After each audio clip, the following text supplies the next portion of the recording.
I just started seeing a new therapist, and while I'm not new to therapy, working with her has been a very different experience than what I've had in the past. So today, let's talk about a few things that took me by surprise in my very first session with her.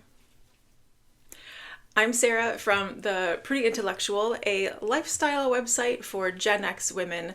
We share everything from beauty and fashion, books, and lifestyle. So if that sounds interesting to you, I'll leave all the details in the description box below. Be sure to like and subscribe so you never miss a video. I appreciate you spending some time with me today. In a recent video, I shared that my therapist of 10 years had recently retired and that I was on the hunt for a new one. I'll share that video in the description box in case you're looking for one too. It includes some tips for how I went about finding my new therapist. I wound up asking the marriage therapist that my husband and I have been working with for a couple of years now. She knows me pretty well at this point, and so I asked her if she knew anyone in her practice that she thought would be a good fit for me to work with.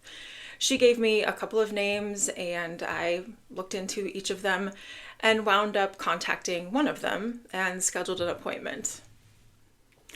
I will call my new therapist Carrie, not her real name to, protect her own privacy, but I will call her Carrie so that I don't have to repeatedly refer to as my therapist.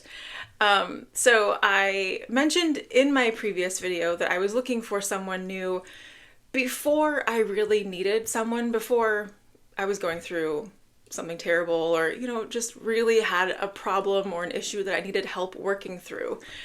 Things in my life right now are fine, pretty fine. I don't have any, big issues that I'm going through or dealing with at the moment. And I told Carrie as much before my first appointment with her. So I kind of thought we were just meeting to get to know each other or lay the foundation for me being her patient. I don't know what I thought was going to happen in that first appointment. I don't know what I was expecting the outcome to be. I don't know. I guess being the sort of type A person who had in my mind, okay, this is what I need to do. It was kind of like a check the box of I need a new therapist. I just kind of thought I was going to go in and be in control of, okay, I need a therapist, found a therapist, done.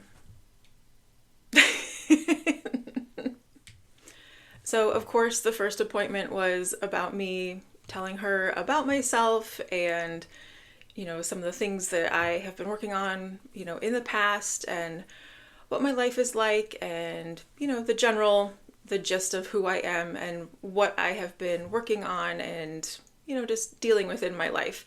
I was very surprised when Carrie told me, it's obvious that you've learned how to deal with X, Y, and Z in my life, and I'm doing a good job with it, but coping seems kind of exhausting.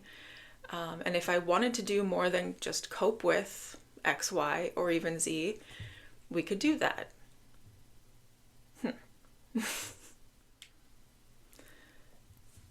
That caught me off guard because, like I said, I thought I was just there to, I don't know, like I said, I'm here to find a therapist. I guess I just wasn't really expecting her to start therapying me. But she wasn't wrong. For example, I manage people pleasing. I am a people pleaser. And while I've come a really long way in recognizing the behavior and then making adjustments, as far as I've gotten, that's as far as I've gotten, I guess. And don't get me wrong, I'm really proud of the work that I've done and that I recognize that. That's huge. I'm really proud of the work that I've done to get to that point. But it is still a struggle. I haven't moved beyond the behavior. And here's Carrie telling me that if I wanted to, we could work out the why behind the people pleasing. And that maybe it could go away entirely. And honestly, I hadn't really thought about that. I thought that I thought that identifying the behavior, identifying ways that I could manage it. I thought that managing it was as far as I could really go with it. I had honestly never really thought about going any further than that. And she's saying that we could do that if I wanted to.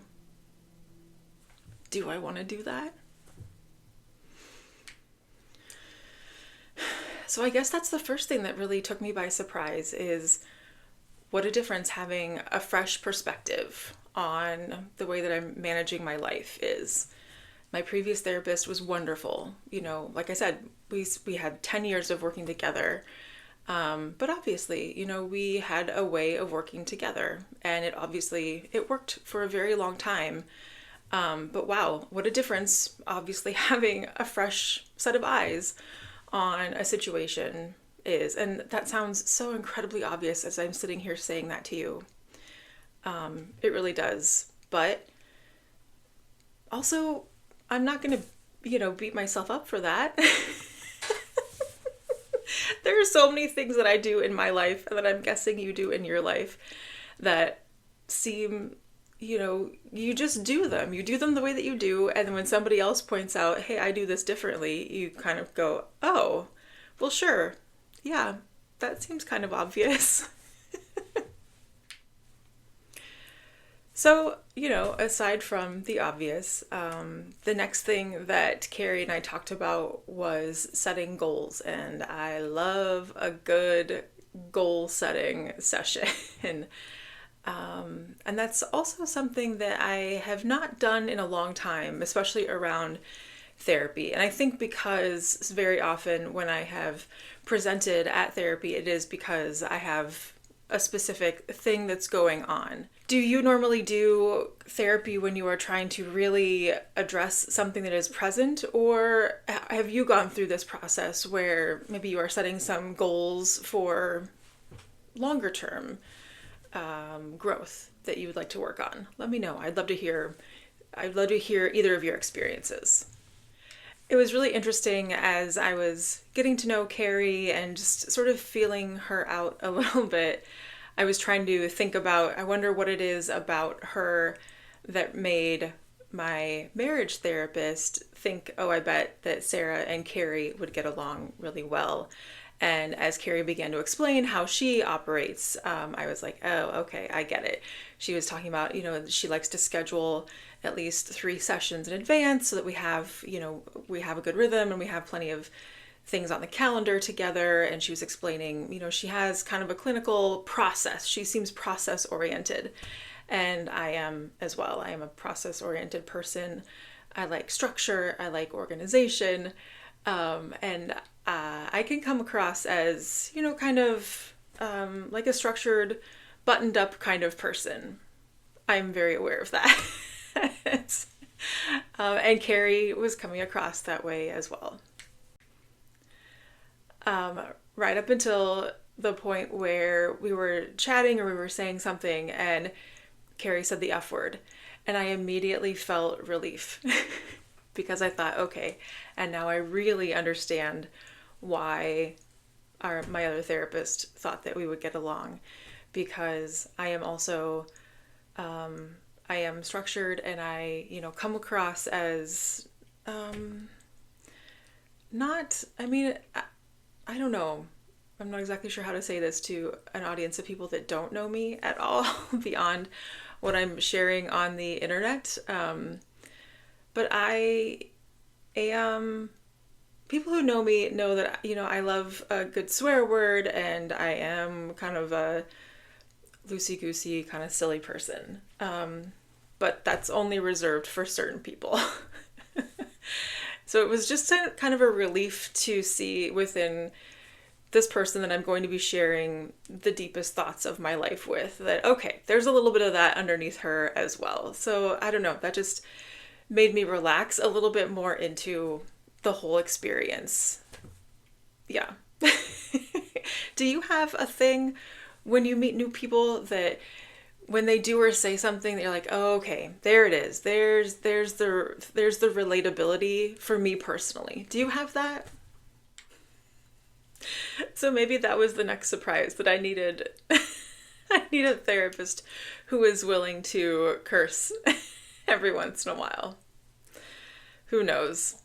Anyway, I'm a little nervous to potentially break down the systems of coping that have gotten me thus far, But more than that, I'm curious to know what is on the other side. I'm curious to see what it would be like to, maybe function differently. I am doing well, and so let's break it all. Let's break it all down. No, not really. No, I'm not actually interested in breaking it all down, but I am curious to see what it's like, if maybe I can make it easier to, navigate my life.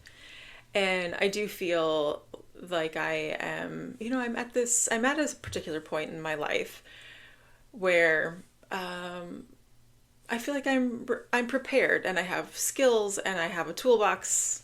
That sounds so lame, but maybe it's true. I have the tools to navigate and live my life that I wouldn't have had 5 years ago, 10 years ago. So it's like you're ready when you're ready to handle something. And things work for as long as they need to. You need to be able to do the things for as long as you need them. And then maybe you don't need them anymore. Maybe I don't need those coping mechanisms any longer. Maybe I do. Maybe I do. We'll find out. But I kind of think I don't. So we'll see. And I just want to make sure that everybody knows that it is okay to go and talk to someone. It is okay and totally normal to be unsure and insecure and just not exactly know what you're doing as you navigate life. None of us know what the fuck we're doing. So that's okay. And that's why we go to the doctor, and we go to the dentist, and we go see therapists. Yeah, so with that, let me know if you have any questions about anything that I've talked about today. I'm happy to share what I can. Please share what you know, and I will see you in the next video. I think my next video will probably be something around beauty. I have gone through a lot of product empties that I have stashed in my closet over here, so I will be digging through those, and that will be probably the next video that you see from me. In the meantime, do make sure that you are subscribed so that you don't miss a video, and I will see you in the next one. Thank you so much for spending some time with me today. I really appreciate it. And until then, take care of yourself.